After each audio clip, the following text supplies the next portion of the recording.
breaking news shows that the economy has flatlined. There was no growth in February. Let's get some analysis now from Leon Emirali, who joins us in the studio, political analyst and former special advisor in the Treasury. What do you make of the GDP figures released this morning? Well, it's not great news, is it? I mean, it shows a flatlining of the economy. It doesn't show any growth in the economy in February. And I think what's more... It could be worse, couldn't it? It could be worse, Eamon, if you want to put a positive spin on it. But I think the most concerning thing is that the IMF are saying that the UK's debt is going to exceed 100% of GDP. And in practical terms, that's like being in negative equity on a mortgage or something like that, where you've got more debt than you've got coming in. And I think that is where the worry lies, and they need to get growth up to ensure that that figure's rebalanced. And to get some context, I think in 2010 it was something like 40%. And then now, I think David Cameron was going crazy at that point. It was 40%, and now you're talking about 100%. It's just an extraordinary figure. What plays into that? Why are the IMF coming out with that prediction, and how are we doing compared to other countries on that? Well, I think when you look at it, I mean, you know, it's a bit like when you've essentially got more debt than you can pay for, and we remember David Cameron, the austerity push.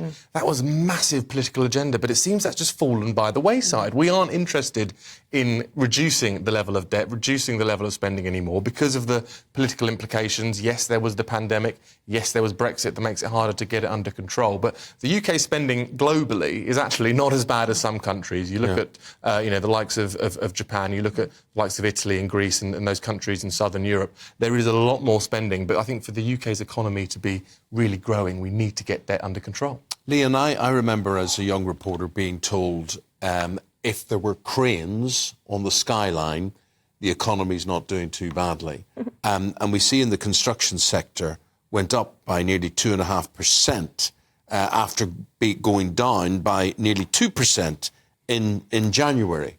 Yeah, and I think that is one of the positives in this set of figures, you know, a growth of 2.4%, but it does come off the back of a fairly significant drop. So, you know, there is ground to be gained on that. But I think, yes, the construction sector is vital to the economy. It's not just those who are building houses, building office blocks, whatever it might be. It's the whole ecosystem around construction. So I think it is a good barometer. But what's more worrying is the services sector seems to have fallen by 0.1%, and the UK's economy is incredibly reliant on services. So look, with your special advisor hat on, if you were in the Treasury today, I mean, we talk about these acronyms all the time, don't we? We've got the ONS today, who've published these latest figures. Yesterday, as you were saying, it was the IMF, International Monetary Fund.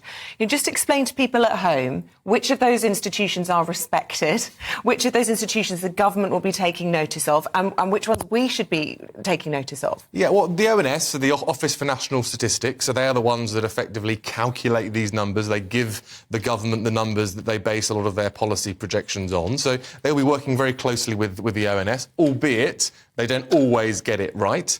The IMF, the International Monetary Fund, they are a global organisation who are effectively overseeing the global economy. And there's a little bit more scepticism about how much we listen to them, and their forecasts aren't typically. So what would your advice be on the IMF forecast, is what I was trying to get at. And what do you think of what they've been saying? I think the UK government need to listen to what the IMF are saying, because it does paint a global picture. Okay. But I think we have to take it with a bit of pinch of salt.